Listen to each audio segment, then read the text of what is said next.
Hello folks, Jai Shri Ram and so on. This one is a continuation of what I finished last time, the Waqf Act, repeal or amend. What I'm trying to tell you is this: don't take all these things as being isolated from one another. They're not. They're all part of one big grand design. And what is that? The takeover of India. By whom? Whether it's the Americans or George Soros or Islamic people. All this is designed to destroy the very fabric of Indian life and society. Alright? You remember last year I said something about the BBC documentary on Mr. Modi and Godhra, 2002, Victoria Nuland's visit at the same time, meeting people like Stalin and Rajiv Gandhi, Rahul Gandhi, and the Hindenburg report last year, that's 18 months ago, February or January 2023. I said then there will be more of these attacks. Here's the latest. Now, we've got to remember something else. The Waqf Board and the Waqf Act 1995 are not enacted by Muslims. This is the shocking part. The Waqf Act 1995 was enacted by the Narasimha Rao government, a basically Hindu government. There is no such thing as a Waqf Board in any of the Islamic countries. And yet there is one in India. Why? And that Waqf Board empowered it to grab any piece of land in India. In fact, all of it. So why should they object to Hindus or non-Muslims being on their boards?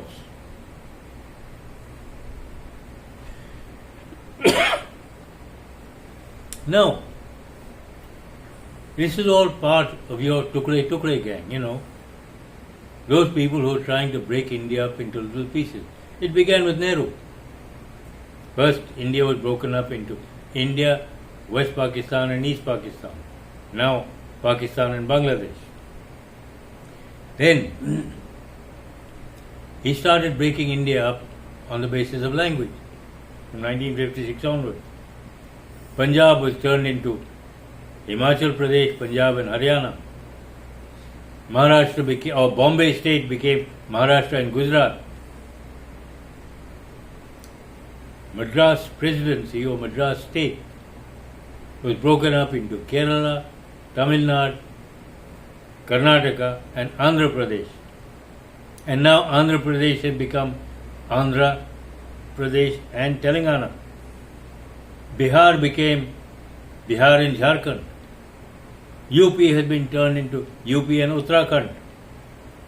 Madhya Pradesh has become Madhya Pradesh and Chhattisgarh. And now there's talk of Maharashtra being broken up into Vidarbha, Marathwada and Maharashtra. Why? I mean, why do we continuously breed politicians and centers for massive corruption? Which is what every new political faction is. There is a reason, a very sinister design. Why, for instance, could the USA never break down China? Because it is huge and one homologous unit. It has a large population and a huge area. It could not break down the USSR until first it separated Russia from all the smaller East European countries. Now they're attacking Russia through the Ukraine. That is why They're breaking India up into little pieces. Why? To take it over piecemeal, one bit at a time. We've had 2 warnings, but I'll come to that in a minute. First, the Islamization of India.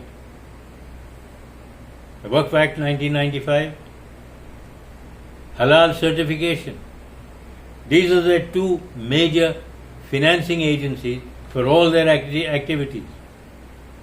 The amount of money generated is humongous, and no taxes are paid. Why is halal certification done by Muslim agencies? Why not by the government of India? That money should have been going to the government of India, not to Muslim or any other community.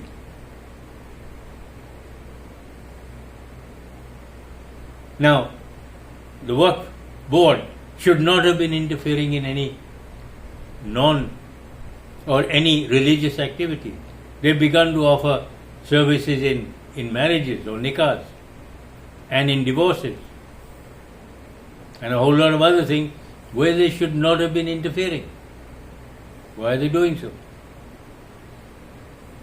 Again, the money from here as well as the money from halal certification, where is it going?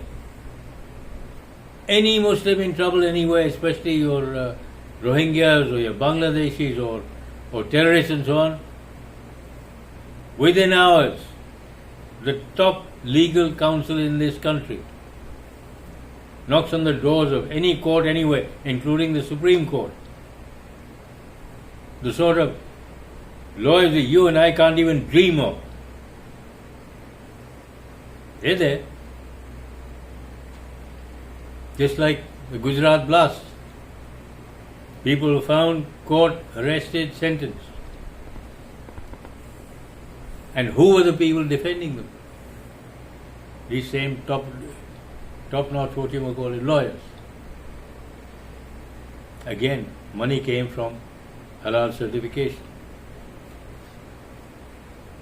Now all this, all trying to get India into the Islamic orbit. Hindus are being targeted, we're made to feel inferior, they're being made to feel apologetic for being Hindus in our own land. And of course, people like the Congress, if it's Indian, it's no good, it has to be foreign.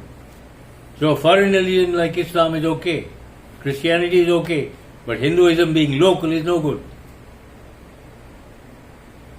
There's something chronically wrong somewhere. And Hindus still vote for these monsters? Now we come to the other side of the coin. The Americanization of India. The Americans are very upset with Mr. Modi, our Prime Minister. Why? Because in 10 years he's taken India so far forward, they could not dream it was possible. It has messed up the American economy. How? All those brains that were being drained into the US are now staying here. Recently I came across another report saying Indians or people of Indian origin living in the US account for almost 6% of the taxes paid. Direct taxes, that is. Now, considering they're less than 1% of the population, and they're producing 6% of the taxation, it's a huge amount. You think of the wealth they must have created. They're producing something like 3 to 4% of America's GDP. Most of their corporates are run by people of Indian origin. NASA, 35% of the scientists are of Indian origin. 30% of the millionaires in Silicon Valley are also of Indian origin. You look at the number of huge, the biggest multinationals, all headed by people of Indian origin. What about replacements? If they don't come, where do they get them from? Homegrown such replacements are prohibitively expensive. The IITs and so on in India were never meant to produce people for India. They were meant to produce people who ended up in the US. Now there is one other basic point about American mindset, which most people have never understood. They are almost identical with those of the Islamic countries. Islam believes we are the greatest, everybody else is below us. Americans believe the same thing. Islam believes there can only be peace if everybody becomes Islamic. The Americans believe you can only be free once you come under the American jackboot. Otherwise you're not free. I wonder where that stupid bit of sentiment came from. But it's there. And the result is both of them are vying to take over control. Now, the Americans are quite happy with that. Why? Because it's easy to control an Islamic country, but not so easy to control one which is not. Because Islam means submission, total submission. And Hinduism, being democratic, gives you free rein to branch out which way you want. Such freedom is total anathema to the Americans. They cannot allow that. Not among anybody outside the USA. That is something we have to understand.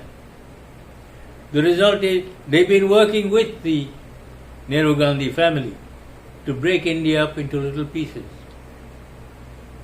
so that they can take over one piece at a time. Just like Western Europe. Western Europe is a colony of the USA. You may not like the idea, but it is. And that is exactly how they're trying to take over India. Piecemeal, little bit at a time. The Americans never liked the French because they are also obstreperous. They don't like being taken over, and yet they have been. Like it or not, they have been. Now the whole of Western Europe is now beginning to realize and wake up to Islamization. The Dutch have ruled against Islam. They don't want mosques and so on. The German government has started removing mosques. The Italians have started doing the same thing. The Norwegians, Swedes and Danes, they've started removing Islam and the people of that faith. And the British are now finding out what Islam has been doing, or Islamic immigrants have been doing. But why is it happening? Where do all these migrants come from? They come from places like Libya, Iraq, Afghanistan, even Iran, Turkey, Egypt, Palestine. Why? Their attitude towards Europe is, and the USA, you don't let us live peacefully in our own country, we will make it impossible for you to live in your country. That is why, notice, no Islamic country accepts those refugees. They all go into Western Europe or the US, not to any other Islamic country. The unfortunate part is, a lot of them come into India, who had nothing to do with their troubles. For decades we've tried to help them in whichever way we could. And now we are facing the brunt of a problem caused by Europeans and Americans. We've had two recent warnings. One in Sri Lanka, Chinese influence, trying to mess India up through that. Unfortunately, the Sri Lankans woke up. They asked us for help, which we gave. Let's see. Are they grateful? Or are they like these other Islamic countries? You see, now this year, Bangladesh. Now it has been taken over by a group, or first the opposition party, the armed forces, and Jamaat Islamiyah, which is the Muslim radical group. They're the ones who are screaming for Hindu and non-Muslim blood. Attacks, desecration of Hindu temples, slaughter of Hindus, forced conversion continue unabated. The government lost control. The army doesn't seem to care. But the striking part of it is this. Rahul Gandhi goes to Europe and the US and says, the minorities are in danger, they're being threatened. And the Americans and Europeans scream, you got to look after these, minorities, these Muslims, you can't do this, they're in danger, they're threatened. And yet in Bangladesh, when 18 million Hindus are threatened and murdered and slaughtered and the temples desecrated, not one little word. Not from the whole of the US, not the UN, not the EU, not the British, not the Islamic world, you don't expect it from them. But the most surprising part is not a word from the Congress party, the SP party, the TMC, not a word from the DMK or any of the opposition parties. Their silence is truly deafening. The Hindus don't count, it seems. This has proven beyond all shadow of doubt and for all time that Hindus are hated. Why? Because we are not like Muslims. We don't submit to their superiority. We have minds of our own. And we don't like that messed around with. Now Hindus, wake up. Wake up from your Rip Van Winkle type drunken stupor. Get up and understand. This is the same Bangladesh who was being raped and slaughtered in 1971. When they were short of food, we helped them out again. And this is the way they respond. It is the same Hindu army, or predominantly Hindu army and defense services that helped them out. And this is the way they react. This is the way they turn around. I have been secular most of my life. But the last 3 or 4 years have turned me totally. Because I have seen something which is so despicable. When you see love jihad, the honey trap, land grab, the Waqf Act 1995, and the worst part is so-called Hindus are doing it to us. What sort of pressure have they been under? Rahul Gandhi, well, the less said about him, the better. And I have said before, I wouldn't hire him to be my footman or my chowkidar at my gate. Because he is not fit for anything. He has turned himself to a regular Mir Jafar, an agent of the Americans or the British or the EU, anybody to help him take over control in this country. I'm sorry, that is not the mark of a leader. That's a mark of a collaborator. You know what should happen to collaborators? People who collaborate with the enemy. Add to that, what happened to that agreement or MOU between the Congress Party of India and the Communist Party of China, which he signed in 2008. Why has that not been put on the board yet? Why is it not on the table as yet? Get it out, Mr. Rahul Gandhi. We the people want to know and need to know. What kind of person are you? dealing with the enemy, another Mir Jafar. Have you sold your soul to them?